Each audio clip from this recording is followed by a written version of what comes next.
Hey, 42 here. The word Halloween is derived from All Hallows Eve. All Hallows Eve is the eve before the Christian feast of All Hallows on November the 1st. Halloween takes place on the 31st of October, mostly in the Western world. More chocolate and sweets are sold on October the 28th than any other day of the year, the most popular of which is Snickers. Halloween is the second highest grossing commercial holiday after Christmas. Americans spend $6 billion on Halloween every year. But why do we celebrate Halloween?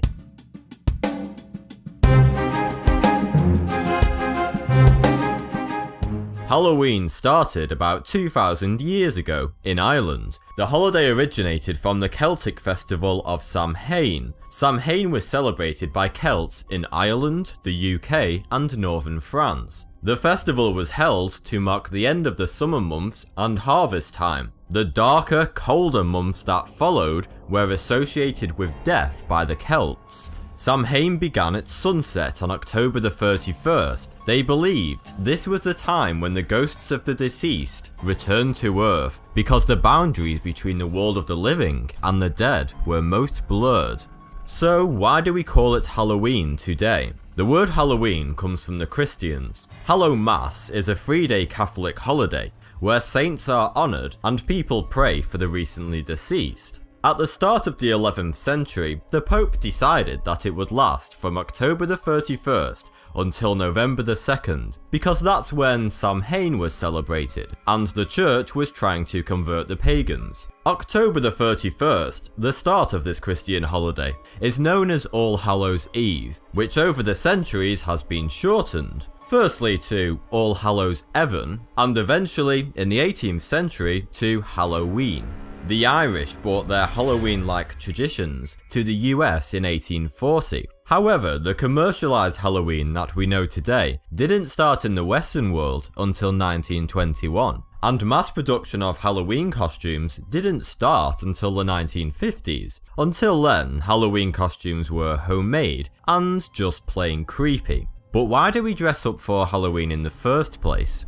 During the old festival of Samhain, spirits were believed to cross over to the world of the living for this one night. People began to get scared at the thought of this, so they wore homemade masks and odd clothing in an attempt to disguise themselves from the spirits, so any evil spirits wouldn't harm them.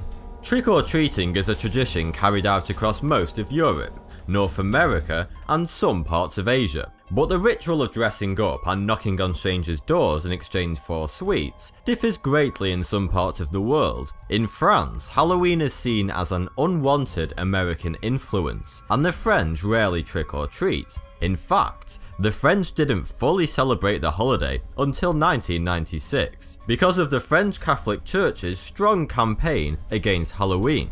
Instead of going house to house asking for sweets, French children go from store to store. In Germany, it is customary to put away all their knives because they don't want the returning spirits to harm themselves. In Sweden, Halloween is known as Alla Helgonsdag and is celebrated for 6 continuous days. School children are also given a day off. In Spanish-speaking countries such as Mexico, Spain, and Latin America, Halloween is known as El Día de los Muertos, the Days of the Dead. Families remember their dead relatives by constructing an altar in their homes, consisting of flowers, candy, photographs, water, and samples of the deceased's favourite food and drinks.